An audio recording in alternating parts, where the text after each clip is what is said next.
પ્રણામ વિદ્યાર્થી મિત્રો, માધવ વિદ્યા સંકુલના ઓનલાઈન ટીચિંગમાં આપનું હાર્દિક સ્વાગત છે.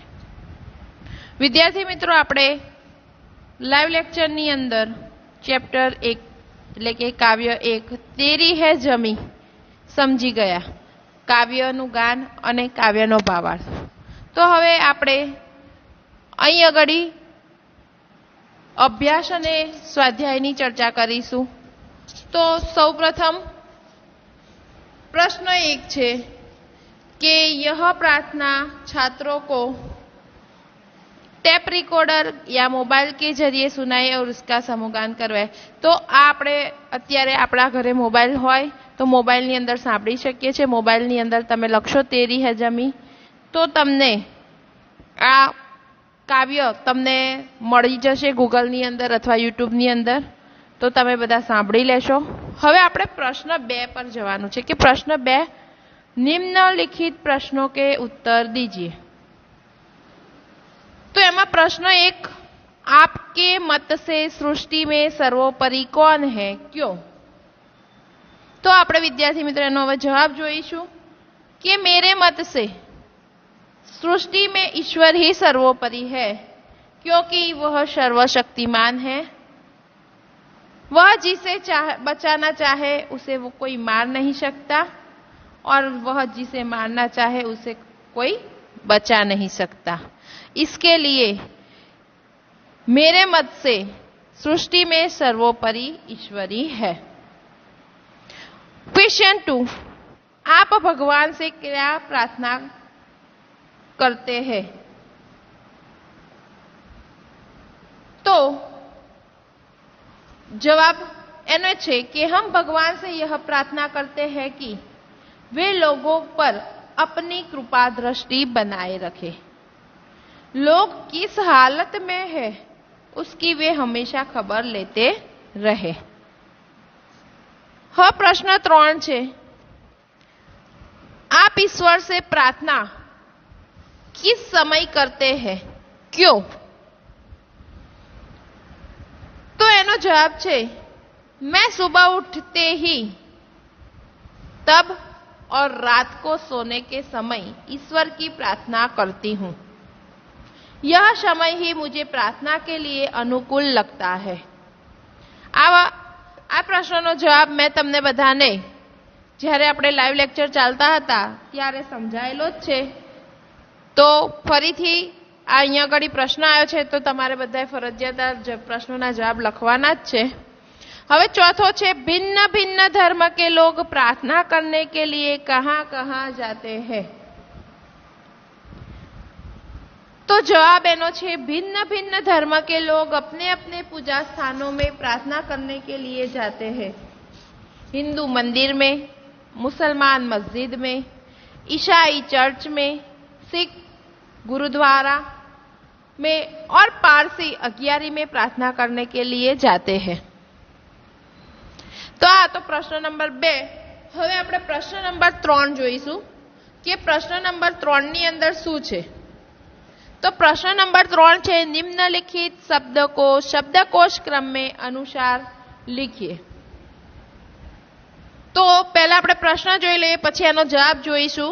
તો પહેલું હૃદય, मनुष्य, सुख, शांति, मित्र, डॉक्टर, दृष्टि, योद्धा, श्रृंखला, नाविक और धन, क्षमता, उज्जवल, मंदिर, दूध, स्वर અને ધરા.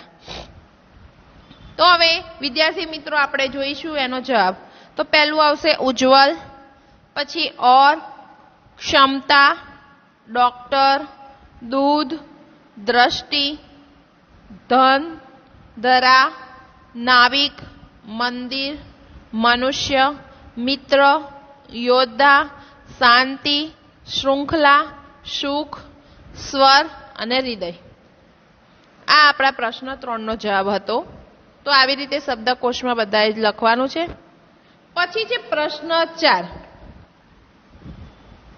प्रश्न 4 ની અંદર છે કે इस चित्र की मदद से एक कविता की रचना कीजिए. तो आ चित्र શેનું છે? सूर्य देवताનું. તો હવે આપણે સૂર્ય દેવતા વિશે કવિતાની રચના કરવાની છે.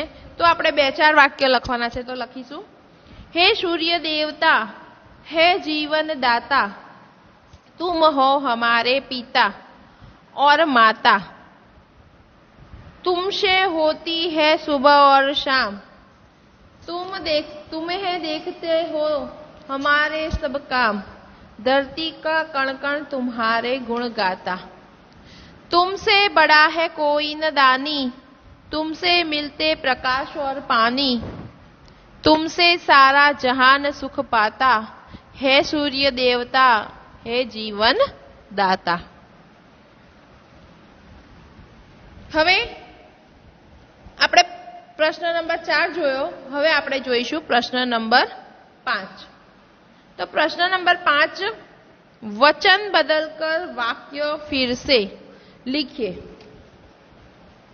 तो એની અંદર છે પહેલું, मैंने कविता लिखी.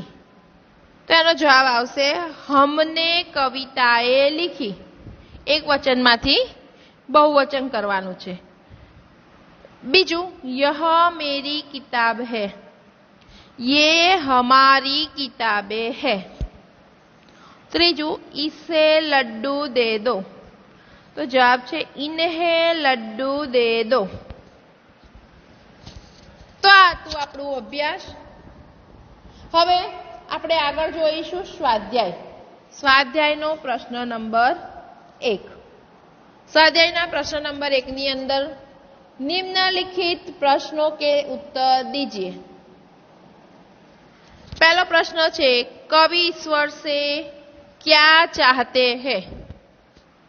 तो एनो जवाब है, कवि चाहते हैं कि ईश्वर लोगों के अपराधों को क्षमा कर दे, वह हमेशा लोगों पर अपनी कृपा दृष्टि रखे.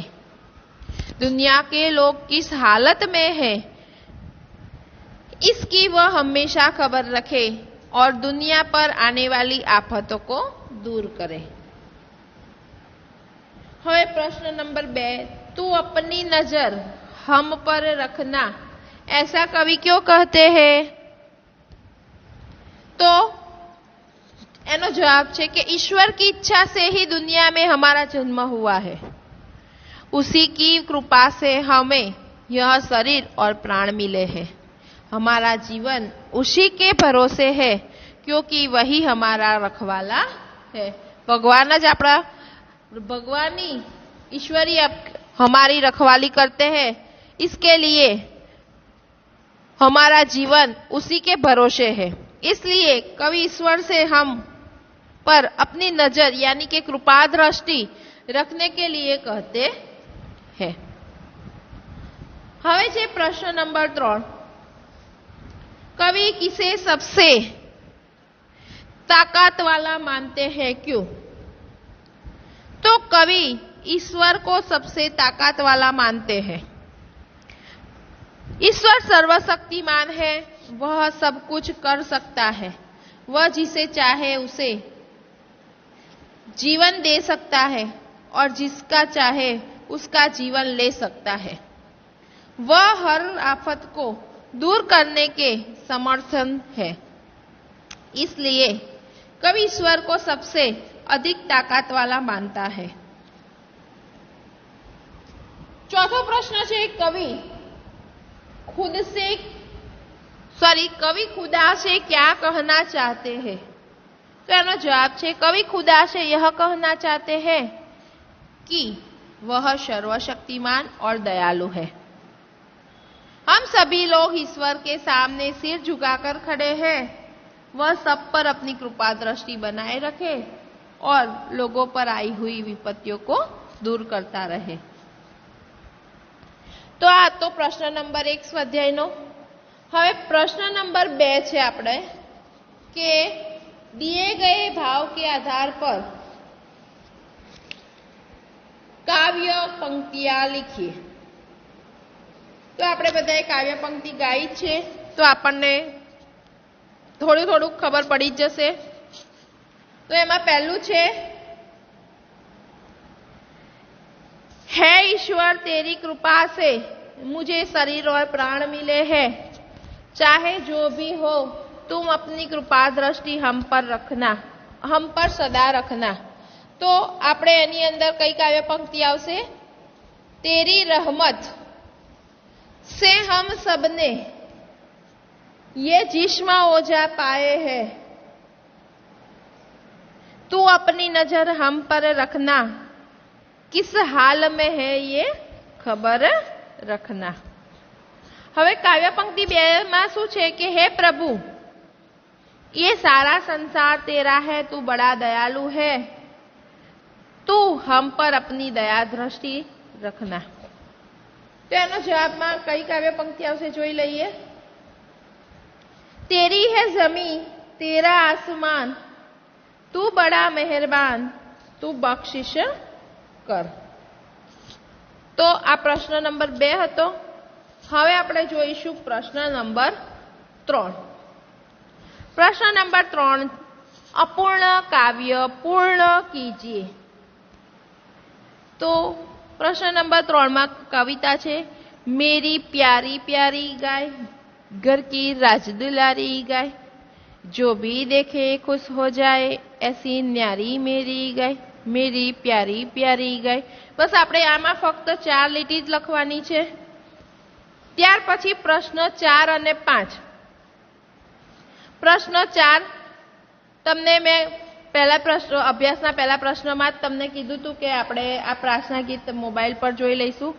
अने प्रश्न 5 नी अंदर इस प्रार्थना को अपनी मातृभाषा में लिखे। तो मैं तमने बधाने भावार्थ लखवा पहलेथी आपी दीधो छे होमवर्क में, एटले प्रश्न 4 અને 5 आपणे लखवानो नथी।